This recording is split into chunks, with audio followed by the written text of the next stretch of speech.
Welcome to episode 6 of Stock Car Media's Inside the Garage with Liam and Ryan. Today's episode, we're going to be going over the race results from the Coca-Cola 600 at Charlotte Motor Speedway, and we'll also bring you this week's most notable NASCAR news.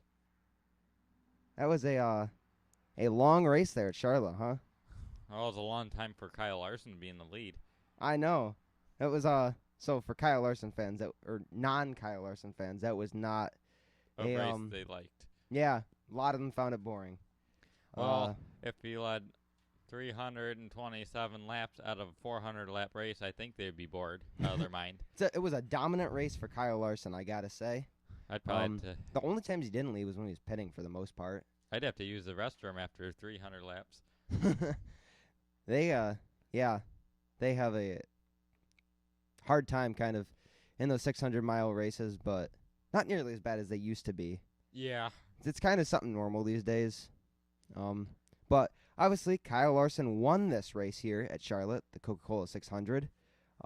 Number 5 car came in first place, just ahead of Chase Elliott. And I say just ahead of, but that was really like a 10-second difference between the two cars. Second place was 10 seconds back, so he had a good lead. He was doing very well. And it was really a Hendrick-dominated race because after Chase Elliott, can skip over Kyle Busch. He's not a Hendrick driver anymore, but you had William Byron and Alex Bowman right behind Kyle Busch. So top 5 was composed of a lot of Hendrick drivers. Yeah. My pick to win this week was Austin Dillon, and he finished 6th. He started 6th. At least he held that position for the most part. He fell back a couple times, but he was able to get his way back. That's a good finish for him. Exactly. I'd take it if I was him. Yeah. It'd been nicer for him to get a win, but you really can't complain with the 6th place finish, especially where he's been throughout his career over there at RCR. It's tricky to win Coca-Cola 600 twice in your career. Usually you win it once. Yeah, he's got it. That's in his resume there. Yep. A name that, wasn't really surprising, but Denny Hamlin back for another top 10 finish. 7th, so it's not like he won or got close to winning at all, really. No. He got to lead once or something. Barely. But it was kind of a little disappointing probably for him because Chris Buescher's right behind him. Roush Fenway 17 is coming up behind him. Yeah, this has been a very good season for Chris Buescher. Mm-hmm. I think he's gaining that position from Ryan Newman. He's becoming the better Roush Fenway driver. It proved in this race because Chris Buescher finished 8th and Ryan Newman finished all the way back in 27th. And I know he cut a tire though there at the end, so he was a few laps he hit the wall. Too, so. Yeah, he was doing an okay race, but I still think Chris Buescher's kind of on a run that Ryan Newman just can't quite do his position in his career. Did you mention Tyler Reddick there, though? Top 10 Tyler is back at it again 2 weeks in a row. Top 10 Tyler. That's what we got to call him now. Yeah. I mean, maybe I wouldn't have called him that. I wouldn't have called him that last year. No. Or even at the beginning of this year. But no, that's what I was thinking. But he's really holding to that name there that we've given him. Top 10 Tyler. Kevin Harvick comes with a 10th place finish. That's pretty good for him. Holding the whole Stewart-Haas crew together there. Because the rest of them, Eric Almirola was 22nd, Cole Custer 21st, and where in the world was Chase Briscoe? See him on there? 23rd. They came in consecutively 21st, 22nd, 23rd there. So it's a big jump from Kevin Harvick to the rest of the crew there at Stewart-Haas. Yeah, it's not good over at Stewart-Haas. At least they kept their cars together. That's a start for them. It's been a few races here. They've been on a streak of destroying their cars race to race. Yeah, we'll save that content for another day. Yeah, there's a lot to go over there with what's on with them. But Joey Logano and honestly the rest of the Penske crew didn't have a good day either. It wasn't really a Ford day. And it's kind of funny to see that Chris Buescher was one of the highest. He was the highest finishing Ford. It's interesting to see. Joey Logano cut a tire as well, but typically at the mile and a half and super speedways, it's a Ford. Yeah. Well, I mean, it depends, though. It tends to be a Ford. But they didn't show his when Joey Logano cut his tire very well on the broadcast. No. I was a little disappointed in that. They were kind of Fox was a little laggy yesterday. Yeah, they didn't have a lot to say. They weren't really on the ball like they normally are. Well, I wouldn't even say normally, but I mean, it was just kind of they weren't doing much. I was a little disappointed to see that they showed that 15 laps later. I was kind of wondering what was going on with Joey Logano, and then 15 laps later, right before a commercial break, they're like, "Oh, this is what happened to him." All right, commercials. Commercials. I heard somebody say the 600 and Coke 600 stood for 600 commercial breaks. Oh, come on now. It was a lot of commercial breaks. Yeah, it was a lot. Not many of them were Fox side by side, but you know what? I can't complain because at least I got to see the race, and it was on regular Fox, so a lot of other people did too. That was good for them. Fox obviously because they get to broadcast this, and NASCAR being able to be seen. Another good finish was Bubba Wallace. He finally finished his second top 15 of the season. Yeah, and I didn't know if that was actually going to happen because his pit crew kind of lost a tire there on one of the pit stops, so he had to go to the back of the pack there, him and Ryan Blaney. But they were kind of, I know they're not in the same team, but they are good friends. They were kind of 1-2 the whole time. They were with each other for most of this race. Right. But they went to the back of the pack at the same time. It was kind of interesting to see. Daniel Suarez was another top 10 runner for most of this race until Didn't finish there. No, he did not, unfortunately. He finished 15th. But still another top 15 for Trackhouse. This is like his fourth top 15. I know. You can't be disappointed in that. This is their first year. They don't even have their own charter. They're leasing it right now. Exactly. Look how well they're doing compared to some of the teams who do have a charter, like Rick Ware. They have all the charters in the world, and guess what? Boy. I think I don't know if he actually was able to pull it off, but they were saying on the broadcast that Cody Ware was going to have his best finish of his career. And obviously 30th isn't bad for him. I don't really know what his best finish is. I don't usually look into his stats, but it was a good day for Cody Ware. That was his best finish before today? No, I'm joking. Oh. I don't know off the top of my head. I could look back into that later on. It must have been 40th. There wasn't 40th today, or yesterday, but a couple guys who didn't have a great race were Ross Chastain and Kurt Busch. They had timing belt issues. I heard it was a oil pump belt. No, it was timing. Well, I was looking at the NASCAR site. They said oil pump, but I don't know. One had an oil pump problem because the belt wasn't working, and then Ross Chastain had to go to the garage to get a timing belt replaced. Yeah, Ross Chastain was actually able to come out on the I'm track surprised again. they even bothered. Well, I mean, it's better to finish 37th, and assuming maybe somebody else would have DNF'd, he would have gotten 36th. It's better to run the race if you can. Doesn't hurt. But Kurt Busch was not able to finish the race. His engine exploded on his way to the garage. Well, he blew the engine. Exploded might be a little bit of an exaggeration, but other than that, it wasn't really that big of a surprise here. Ricky Stenhouse Jr. had a good day, finishing 12th. He started second, I believe, right? Yes, he started. So, I mean, it would have been nice if he could have kept that, but not bad for him. A really bad finish, I want to say, is Martin Truex Jr. Yeah. Really? 29th. He may have cut a tire. I'm not 100% certain, but really, he just had a bad car. Yeah, he did not. If anything, my guess is they gave it to Kyle Busch. They switched his car with Kyle Busch because Kyle Busch had a really fast car, probably one of the better ones he's had all year. Right.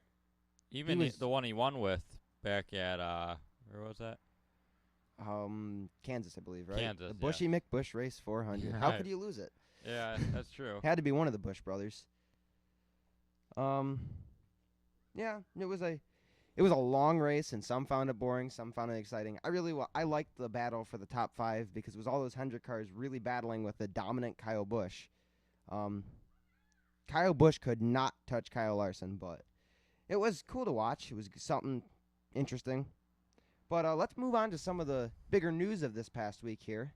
Yeah, Kyle Larson had a new scheme. That's what he ran this week here at Charlotte. It was a Metro Tech paint scheme.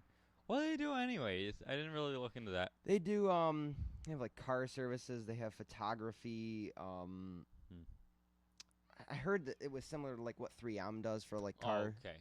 Oh, okay. I was looking into this trying to remember it for the podcast, but I kind of forgot. They do some, but they have some services and like products you can use on your cars. Oh, okay. First place finish is actually one of their services. What they Yes. do with that, I was unable to find out. But yeah. Kyle Larson did actually get his first place finish. First time with this paint scheme. Yep. Maybe the only time with this paint scheme. Yeah, who knows? They do have a good relationship with Rick Hendrick because it's Mm. a car brand, so I think they use them at the Hendrick dealerships. So Yes. it's definitely a little bit like abnormal sponsors. Like it was powered by Rick Hendrick's relationship with them, but it's good for him to have a sponsor, and it's good for him to win with the sponsor. It's really going to show other sponsors what he can do with it. But a next piece of news that it's not all that big, but it's really cool. This was so exciting for me. Ty Gibbs just won his second Xfinity second win. Career victory in the Xfinity Series. Obviously. Only 6 starts. In only 6 starts, it's nuts. I know, right? You can't you can't wash over that. You have to look at that and go, this kid is going somewhere. I know that his grandfather gave him a ride, and a lot of people could do good over there in the 54 car for Joe Gibbs Racing and Xfinity, but of the people we've seen over there, no one's come close to Ty Gibbs, and this is Ty Gibbs' first just part-time season in that car. I wouldn't be surprised if he winds up there. He's going full-time next year. Not confirmed, but I wouldn't be surprised if it happened. I'm going. You're going to say that? Yep. That's your hot take of the day? Yep, that's my hot take of the day. I would suspect it too, but I can't guarantee it or anything. So, but he's doing really good in that car. You see Ty Dillon, the other Ty. He goes in that car and he wrecks. he just doesn't finish well, but or they throw in one of the Cup drivers every once in a while. Truex has ran it. Yeah. I don't know. Nobody's come as close as Busch. Whoops. Busch paper's has won. blown away, but yeah, but Ty Gibbs is doing very well. Well, it'd help if you use your paperweight. It was on here, just the wrong corner. Not in the middle. Must not be light enough. Yeah. But yeah, that's good for him. It was kind of cool to see his dominant race there. He's a dominant driver, and I'm excited to see where the rest of his career goes. Yeah, exactly. The funny thing is, he also won the ARCA race that night too.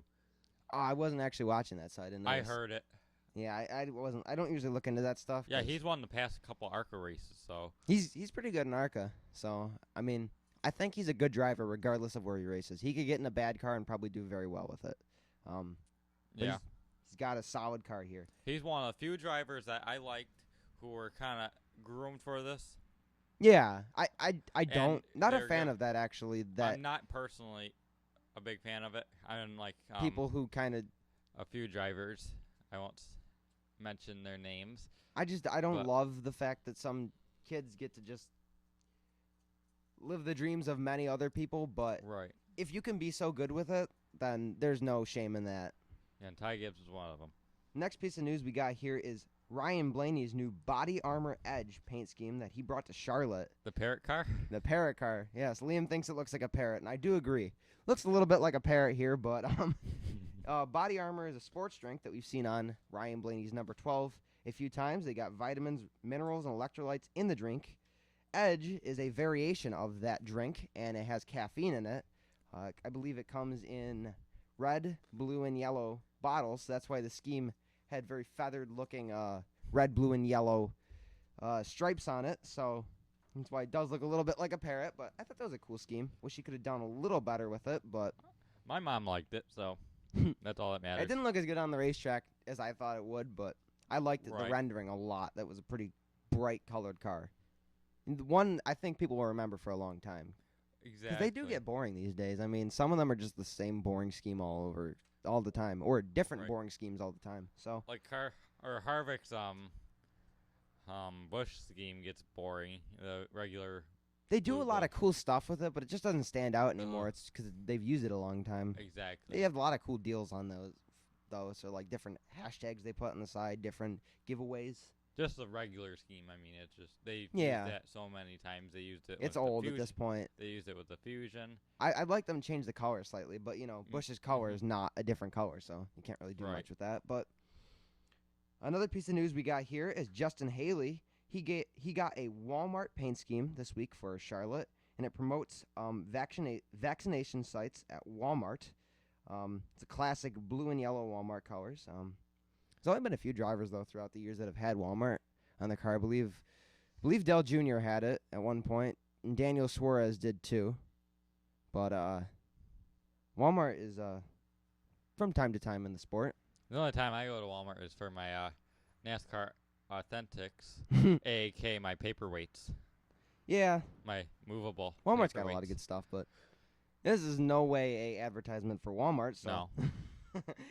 it's nothing. I don't really care that much about Walmart. There is some news on Brad Keselowski's Yeah, let's talk about this. You have a few things you want to talk about that I didn't even write possible down move to here. Roush Fenway. He's not allowed to answer anything right now. But he said but he would let us He know will let when he the can. media know when he can. So we will keep you posted on that. Right. And It's a big story. 2311 Racing still trying to expand as well. Yeah. I mean, I don't know if it's the best decision for them. I think they might need a gap year here, but right. But they're looking at drivers too. They're looking at trying to there was a tweet that went out by Denny Hamlin, like you said, that like most drivers do when they signing are contracts, contract. a little pen. Yep, a little And pen. then what else was on there? But there Liam? was a crown. There was a crown on there. Yes, there was. And you know who wears the crown? The king. Richard Petty is also known as the king. So, could they be possibly Merging? Merge with Petty Motorsports? I hope not. I wouldn't like to see that. I don't know. I think they would benefit from it. I don't think so. They're an established team. I think the problem that 2311 has had with their existence with Toyota is that they didn't exist last year. Exactly. They are a brand new team with Toyota equipment. This year, they are well, Richard Petty Motorsports has been around for a while now, and formerly Petty Enterprises. Yeah. So they're a long-time team. So they have what they need to be a team, but I think if Toyota joins forces with them, they might have a faster car. Right. I would like to see where this goes with Chevrolet, because obviously Chevrolet has been with them for quite a few years here now. Yep. But Richard Petty Motorsports and Petty Enterprises has been with pretty near every manufacturer there is to have. So They've been on a downwards spiral for many years now. it might be going upward here, though. I'd like. Right. Actually, Eric Jones is actually in the highest position on the standings. Bubba Wallace Bubba Wallace, former driver, Eric Almirola even, for Richard Petty Motorsports. Eric Jones right now is in the highest for position on the standings for Richard Petty Motorsports. Oh, out of the years there out with the of other the drivers. years with the other drivers. So they could be on an upwards. That's my only criticism of them moving to Toyota. It might be too soon. They might jump the gun because I don't know. Chevrolet's Actually, looking good, but I don't know where it goes from here. It might go down. It might go up. It'll probably go down with the next gen car. Yeah, I do agree with that. Chevy always does that. They always have a good year in the last year. Yeah. That just about covers all the news we got here. We're just talking speculations too. Oh yeah.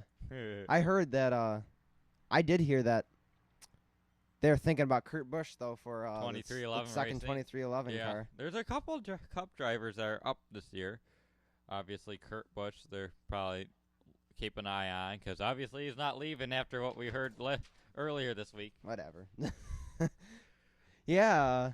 That caught me by surprise there. That was making me laugh. I was so mad. I was hoping it was real, but then I was like, whatever. Oh, it was a fake NASCAR account. The only reason I saw it is because Kurt Busch replied to it, but it was they just changed the at handle just slightly to make it, and it looked just like NASCAR, and it said announcement: Kurt Busch is leaving, and Kurt Busch replied saying, "I'm not leaving." With an expletive. Yeah, we're not going to include that here, but looks like Kurt Busch isn't moving. That might be just to throw us off our game, just to confuse us a little bit here. He very well could leave still, but I think he's a good candidate for a second car over at 2311. They have a pretty decent. Well, Denny Hamlin and him have a pretty decent relationship. But going back to the possible merge, where's Eric Jones going again? Yeah, I don't know. It would make sense for. It'd be weird to see Kurt Busch in the 43. Exactly. I'd be a little weirded out by that. Mm-hmm. I think, though. But I don't know if those two Eric paths Jones, are going to cross. I do believe has a multi-year contract. I believe Petty, so too. So he'd have to stay, even if they sign. And I don't think 2311's jump into a 3-car team anytime soon. No. I don't think they can handle that. But that's why I'm also hoping that the merger is not correct either, because I don't know how they would kind of, because obviously a lot of 43 fans are loyal to the 43 because Yeah, they'd have it's to been keep the owned by. number. If they don't keep the number, even the font, these fans are just gonna go. Yeah. I don't know. Well, I mean, the one thing I do see, and you see other teams do this all the time, the 37 and the 47 for JDG Doherty. Right. You see like the last number's the same. The 43 and the 23 both have the same last number, but they would have to keep the font. That'd be really weird. I don't really want to see them mess up the whole thing they've got with Richard Petty Motorsports and the number 43 now. That's a Right. long-standing tradition that a lot of fans have. They have it deep in their heart. They love that kind of stuff. So I just, if they do merge, I hope they don't mess with it too much. But I do Exactly. think they could benefit from it. I'm not Maybe. completely against this because, you know, Toyota does need a spot for their drivers coming into the Cup Series. They have way too many drivers in like The truck series. trucks and Xfinity that they don't know where to put them. Right. Exactly. They're going to be in trouble if they don't get a couple more teams up in the Cup Series soon. But honestly, if Toyota can help them or Petty Motorsports out, Yeah, maybe they can stay as their own team, right. and 2311 can still possibly expand. But where are they gonna get their charter from? Yeah, charters The are thing in that- short supply. If you remember, wasn't that we were talking about this earlier this week, that Rick Ware would have, if they're one of the cars finished dead last in the standings. Yeah, if they're one of the three worst drivers in this, if the one of the three worst cars in the standings at the end of the season, they lose their charter because they don't own it in whole. And guess who gets it back? Richard Petty. Yeah, because it was the old Richard Petty could already be raffling that out. it was the old 44 charter. Yes. I mean, he could be raffling it out, but it Why might not? be a deal that doesn't go down because say Rick Ware somehow gets that thing going good. Right. I wouldn't I'm doubt Garrett joking. Smithley, but he's I know. not. He's not doing a full-time season there, so Yeah, exactly. The 53 is usually the. Okay, let's throw him in. I believe it's Oh, a 53, no, yep. but I don't know. Yeah, I I don't think remember it's a which car it 53. is. I'd have to look at the charter thing. Yeah, Charter chart. charter. Well, for the second time here, I guess that kind of wraps up all we've got Right. for the That's all most we part got. here. What's that, Liam? That's all we got. Yep, that's all we got for this week. It was another slow news week. It's been a little slow lately, but we're keeping you up to date with everything we got going on in the NASCAR news world, and hope that you feel informed. We hope that you learned a little something today, and if you have a different opinion than us, you could always leave it in the comments below. We're happy to hear about that because it's interesting to hear what other people think. I'm actually a really big fan of that. But thank you guys for watching. Thank you for supporting us. If you want to see the latest NASCAR news updated by the minute, hour, very quickly, you can head over to our website, stockcarmedia.blogspot.com, where we, like I said, update all the time. You'll get the latest NASCAR news. And if you want to see updates on that, get notified when that happens, you can head to our Twitter, Facebook, and Instagram at StockCarMedia. That'll be all down in the description below, alongside our Redbubble account, where you can buy some merchandise Merch. if you feel like it. Like I say every episode when Liam says something like that, we're not forcing anybody. I No. obviously think it's some really cool stuff, but I would. Of So, course you would. I think it's some cool stuff. You can check it out, see what you think about it. But that's all down in the description below. Thank you for checking in with us today. Thank you for listening to the news, and hopefully we'll see you back next week. Yep. Have a good one.